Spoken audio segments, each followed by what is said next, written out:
And I remember talking with you, Chuck, about how one distinction between the Ninth Circuit's ruling in both the May and the Woolford case was that they upheld the vampire rule in Hawaii, where they did not uphold the vampire rule here in California. And we kind of speculated as to why that may have been the case. But most importantly here, I'm curious, as we're kind of looking toward the Supreme Court making another big, impactful opinion. And we've been kind of thinking that the next one they were going to take up to do that was Duncan.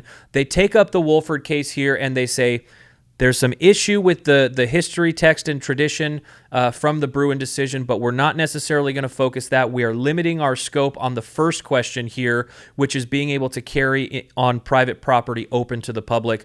Why is it that you think they're only trying to address question one here? Because it's, for one thing, it's a fairly simple question.